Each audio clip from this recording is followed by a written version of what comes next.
E aí, pessoal? A estreia do Brasileirão tá batendo na porta. E pro Flamengo, olha, é muito mais que só o primeiro jogo, viu? É, na verdade, o resultado de um começo de temporada bem conturbado e de uma estratégia super meticulosa. Então vamos juntos entender como o time chegou até aqui e o que dá pra esperar desse jogaço contra o São Paulo. Mas pra gente sacar a real importância desses reforços que estão voltando, a gente precisa dar um passinho pra trás. Essa situação delicada do Flamengo no Carioca, como a imprensa falou na época, não foi só um tropeço qualquer. Foi o que acendeu o alerta geral e forçou o clube a repensar tudo, a trazer as estrelas de volta pro campo bem antes do que estava planejado. Nessa nossa análise aqui, a gente vai desvendar essa história em 5 partes. Primeiro, a crise no Carioca que botou fogo no parquinho. Depois, a chegada dos reforços que, olha, podem mudar o jogo. A gente vai dar uma olhada também no boletim médico para ver quem ainda está fora. E aí, vamos mergulhar na estratégia ambiciosa para 2026. E para fechar, a pergunta que todo mundo quer saber. O Flamengo está pronto mesmo para essa estreia? Certo, então vamos começar pelo começo, né? A tal da crise no Carioca. O que foi que deu tão errado assim nesse início de temporada do Flamengo?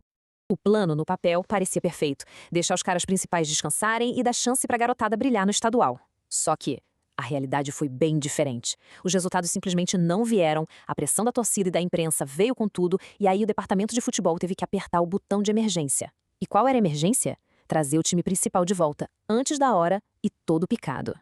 E dá pra ver direitinho nessa linha do tempo que foi um verdadeiro efeito dominó. A Copa Intercontinental lá em dezembro de 2025 foi a primeira peça.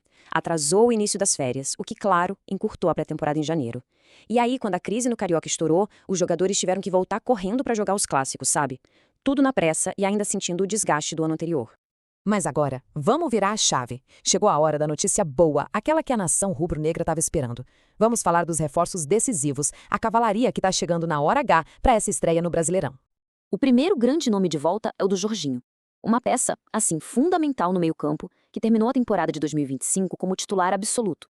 E o mais curioso, como a gente vê aqui, foi o motivo dele ter ficado fora. Não foi lesão muscular, nada disso que a gente já fica com medo. Foi um procedimento odontológico. Pois é, algo bem mais simples e que já permitiu que ele voltasse a treinar no sábado. A volta dele é um alívio, traz de volta aquela consistência pro time. E olha, se a volta do Jorginho já é importante, a do Arrascaeta é fundamental. O camisa 10, o cérebro do time, também tá de volta.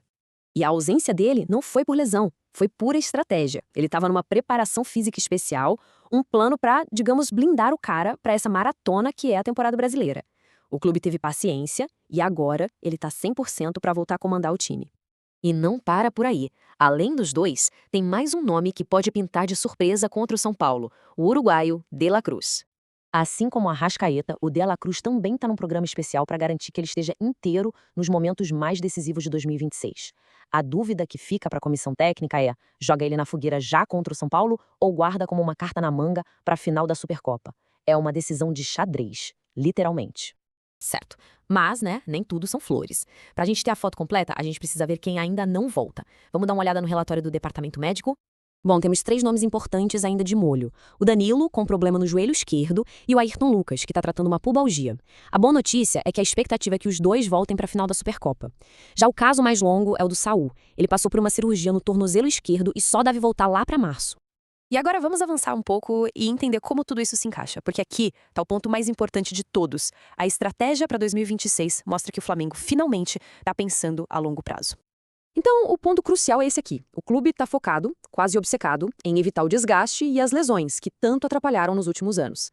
A preparação especial do Arrascaeta, do De La Cruz e até o controle de quantos minutos cada um jogou no Carioca, tudo isso faz parte de um plano maior, um plano de manejo de carga.